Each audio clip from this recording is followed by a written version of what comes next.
News of dock strikes or natural disasters always set off a frenzy for water, toilet paper, and food. On an island, shortages are a nightmare. But what if you could head for the hills to find something edible? Slow Food Hawaii conducts monthly food foraging tours to share a taste of the Hawaiian wilderness. Can you say what made you start these foraging tours? I blame it all on my grandma. Oh, you used to go foraging when you were a kid?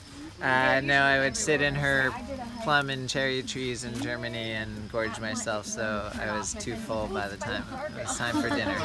So she got me very into plants. Oh, but these plants are really different than Very fruit trees.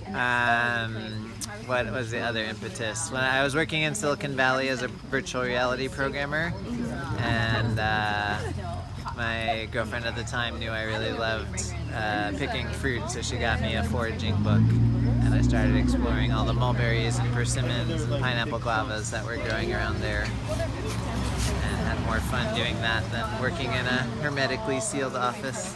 A couple words about safety.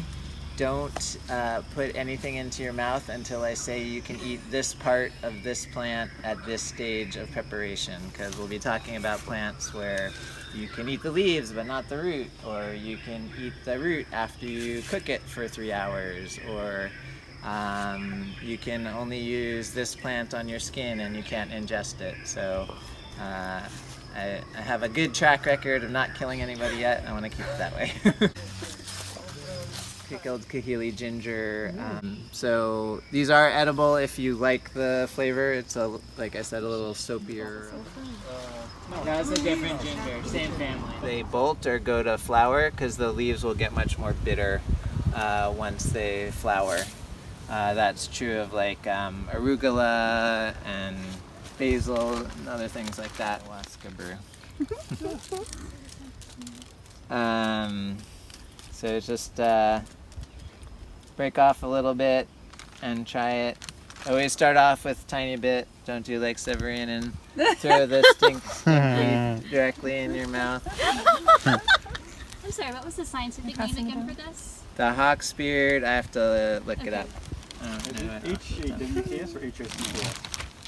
Hawk, like the... He told me not to eat too many. It's really good.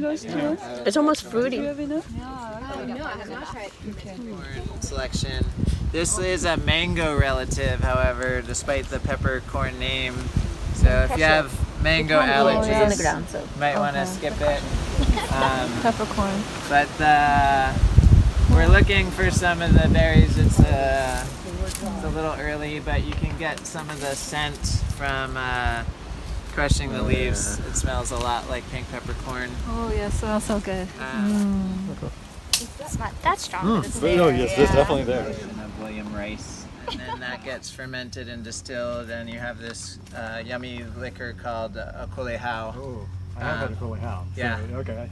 Which I think tastes like a cross of tequila and cupcakes. And this is kind of like the Hawaiian agave, so it's appropriate that it tastes kind of like tequila, which is made from agave from Mexico.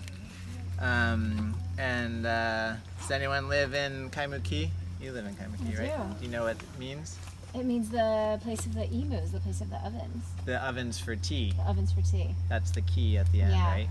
So that is where they roasted this kaimuki is the tea ovens. So that's where they're making the akolehau back in the day.